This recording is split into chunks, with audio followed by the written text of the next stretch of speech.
Students 2IITN सरकारी को subscribe कीजिए और बेल आइकन को भी प्रेस कीजिए ताकि आप कोई वीडियो मिस ना कर सकें। तो देखिए बच्चों, आज की जो हमारी क्लास है उसमें हम लोग शारीरिक रूप से विकलांग बालकों के विषय में पढ़ेंगे। तो देखिए, शारीरिक रूप से जो विकलांग बालक होते हैं वो आपके 4 प्रकार के होते हैं। दृष्टि बाधित, श्रवण बाधित, और आपका होता है वाणी बाधित, और चौथा आपका होता है अस्थि बाधित। ये 4 प्रकार के बालक होते हैं जो हमारे शारीरिक रूप से विकलांग बालकों में आते हैं। ठीक है, तो जो दृष्टि बाधित होते हैं उनको क्या होती है, देखने की समस्या होती है। उनको ठीक से, उनको या तो पूरी तरीके से नहीं दिखाई देता है या आंशिक रूप से कम दिखाई पड़ता है। और जो आपके दृष्टि बाधित के बाद आपके श्रवण बाधित होते हैं उनको सुनने में प्रॉब्लम होती है। तो या तो ये होता है कि आंशिक रूप से सुनाई नहीं देता है या पूर्ण रूप से सुनाई उनको नहीं देता है। और वाणी बाधित जो होते हैं वो ठीक से वो बोल नहीं पाते, उनको बोलने की समस्या होती है। और अस्थि बाधित जो होते हैं, अस्थि बाधित आपको बताने की जरूरत नहीं है, जिनकी अस्थियां या तो टेढ़ी मेढ़ी होती हैं, मतलब पैर कहीं ज्यादा निकला होता है या टेढ़ा मेढ़ा होता है, या शारीरिक अंग उनके या तो किसी दुर्घटना के दौरान टूट जाते हैं या जन्मजात उन्हें टूटे हुए ही मिलते हैं, या किसी के पैर में आपकी 5 की बजाय 6 उंगलियां होती हैं। खैर, ये सब कभी कभी आपका मतलब एक बाउंड्री कंडीशन यानी कि एक सीमा जिसकी वजह से पढ़ नहीं पाते हैं उसको निरूपित करता भी है और नहीं भी करता है। ठीक है, कुछ तो 6 उंगली वाले काफी टैलेंटेड होते हैं, और ये आपका एक दोष की कैटेगरी में आ भी सकता है, नहीं भी आ सकता है।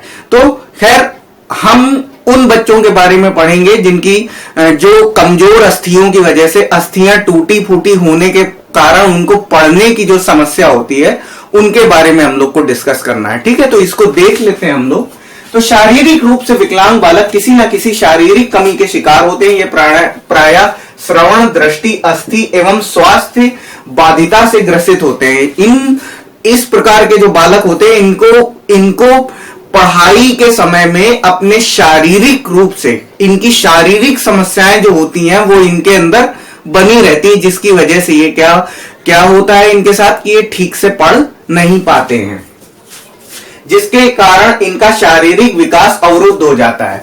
और जब इनकी हड्डियां कमजोर होती हैं या अस्थि बाधित होते हैं या किसी भी प्रकार की शारीरिक विकलांगता होती है तो इनका जो विकास होता है वो प्रॉपर वे में जैसे सामान्य बालकों का होता है उस तरीके से इनका विकास नहीं हो पाता है, अवरुद्ध हो जाता है, विकास इनका रुक जाता है। ठीक है, तथा शारीरिक कार्य करने की क्षमता कम हो जाती है। कभी उनकी ये शारीरिक विकलांगता इतनी अधिक होती है कि उन्हें कृत्रिम अंगों की आवश्यकता पड़ती है। तो कभी इन बच्चों में, इनमें से कुछ लोग ऐसे होते हैं कि उनकी शारीरिक विकलांगता जो होती है वो इस कदर बढ़ जाती है कि इन्हें कृत्रिम अंगों की आवश्यकता होती है। जैसे कि मान लीजिए कि जो श्रवण बाधित बच्चे होते हैं उन्हें कान की मशीन की आवश्यकता होती है।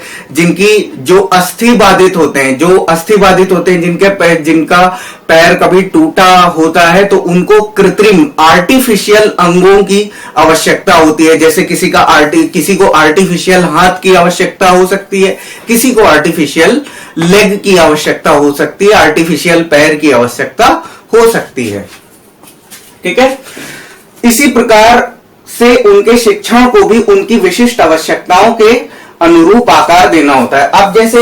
अब जैसे क्या है कि जैसे जो आपके शारीरिक रूप से जो विकलांग बालक होते हैं, जैसे कि मान लीजिए आपके अस्थि बाधित बालक होते हैं, तो पैर की हड्डियां अगर मान लीजिए कमजोर है, मान लीजिए कि एक पैर से लंगड़ा करके चलते हैं, तो उनके लिए एक एलिवेटर या एक रोप या एस्केलेटर वगैरह की व्यवस्था अगर स्कूल में हो सकती है तो वो कर देनी चाहिए, या उनको लिफ्ट से आना जाना उनके लिए करना चाहिए। ठीक है, ऐसा बोला जाता है कि ऐसा स्कूलों को करना चाहिए, ऐसी स्कूल में सुविधाएं होनी चाहिए।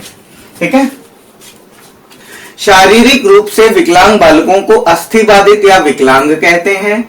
जो शारीरिक रूप से जो विकलांग होते हैं वो अस्थि बाधित होते हैं या विकलांग कहे जाते हैं। शारीरिक रूप से बाधित या अस्थि बाधित बालकों की शैक्षिक प्रक्रिया गंभीर रूप से प्रभावित होती है।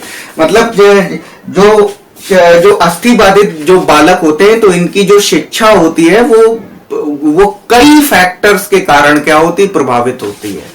ठीक है, जैसे हाथ पैर टेढ़े मेढ़े होना, कुछ शारीरिक अंगों का ना होना, जल जाना, कट जाना या टूट जाना, अथवा किसी गंभीर रोग के कारण कार्य ना कर पाना, किसी गंभीर रोग के कारण कार्य ना कर पाना। तो ठीक है, आप वीडियो को पॉज करके इसको नोट डाउन कर लीजिए।